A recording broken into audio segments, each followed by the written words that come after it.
Hello, my name is Pablo Paxton. I'm going to speak to you about the cell phones and the way it has transformed our lives. Cell phones have now become sort of a lifeline for us. We use them to keep our schedules in line, manage finances, communicate with friends and family, and of course, for entertainment. Honestly, what can a cell phone do today? Well, cell phones have been around for decades. We as consumers saw technology grow and evolve quickly. From the very first handheld cellular phone, the Motorola Dynatec 8000X, to the revolutionary iPhone that came out in 2007, to now the new Samsung Galaxy S22 Ultra, which sounds weird to say, but it has more cameras and actual physical buttons. We saw an incredible jump in technology. These are unimaginable years ago are happening today. Let me get a show of hands of how many people believe they could go without their cell phones for 2 weeks. So there's no instant access to Google. There's no GPS. There's no, you have to go back to radio and iPod, and you have to go back to an address book.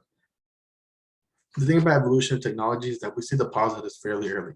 As mentioned earlier, everything we could possibly need is on this small phone. It's very convenient. But with quick advances, we don't have time to see the negative side effects of such technology. It takes years for research to collect data on how cell phones are a bigger distraction for everybody, how cell phones may be playing a huge part in our kids' mental health, and how people are absolutely dependent and addicted to cell phones. First, I want to talk about the distractions of cell phones. Smartphones have made it increasingly easy for us to stay connected, but that connection could pose serious safety risks if someone decides to check the notification while driving, biking, or even walking. The example of texting and driving is important because the effects can be life-threatening. Research conducted by the National Highway Traffic Safety Administration show an average of 400 fatal crashes are caused annually by texting and driving. 400 deaths that could have possibly been prevented. And this distraction is not only for adults, but also affects kids as well. Cell phones have placed a stronghold on kids that even schools don't know how to stop them from reaching for their phones. According to Oxford Learning, students check their phones in the classroom an average of more than 11 times a day. When students use their cell phones to check on social media or to reply to a message, it leads to distractions, not only for students, but for their classmates as well. Secondly, I want to talk about how cell phones have played a part in the rise of anxiety and depression in children, teenagers, and young adults. The kids are dealing with something no other generation has before. Social media has skyrocketed as the most popular use of cell phones for young adults. With social media, there are self-imposed standards people try to reach. Perfectionism, lifestyle changes, and keeping up with trends are a few examples. This hurts their mental health.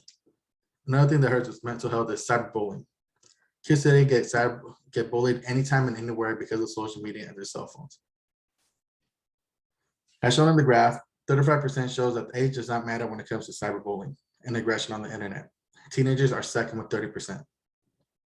As previously stated, cell phones have made it easier to connect with people online, and with that, it could get more difficult to speak with people physically. Social anxiety and not being able to socially conversate with people is an increasingly worry. The thing can be said is how we handle situations. Our ability to handle negative experiences is also rapidly decreasing. Our cell phones are becoming a crutch, and with that, we are essentially disabling our ability to connect with everyone around us. In the Netflix original documentary, The Social Dilemma, Tristan Harris, a former Google design ethicist, states, "We're training and conditioning a whole new generation of people that when we are uncomfortable or lonely, or uncertain or afraid, we have a digital pacifier for ourselves, and this is kind of atrophying our own ability to do that." Cell phones and social media has taken a toll on the mental health of these kids, and it's easy for anyone to just log off or delete your account or to set restrictions. But in reality, it's a lot more difficult than that. And this gets me to my third and final point. Research has found that people are getting addicted to their cell phones. Natasha Sewell, the author of Addiction by Design, states that social media companies use methods similar to gambling industries to keep users on their sites. Features like the pull to refresh were inspired by slot machines and other casino games. The goal for social media companies is to keep you on your phone and on their apps. People who are already struggling with mental health issues have a higher chance of being addicted to their cell phones. Depressed individuals use more of their smartphones to alleviate the negative mood, pass time, and engage with a great amount of interactive activities. This also tends to check on their phone constantly to obtain social reassurance. It seems that most of the addiction comes from young adults and teenagers. A scholarly journal published by the National Library of Medicine reports that 6.3% of the overall population is addicted to their smartphones. The pattern of abuse is greatest among those under 30, with an average of 60% of adolescents addicted. It makes sense since people under 30 grew up with smartphones in their pockets from a very young age. In a research conducted by Gallup and shown by Statista, it states that 41% of all students check their phones several times an hour. Of course, it's normal to check your phones a few times.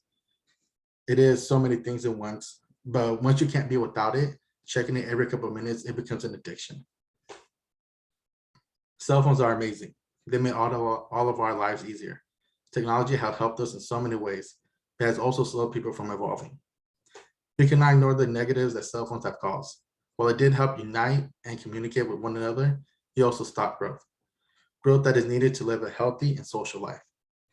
More distractions, less communication with our peers, and a new form of addiction came from it.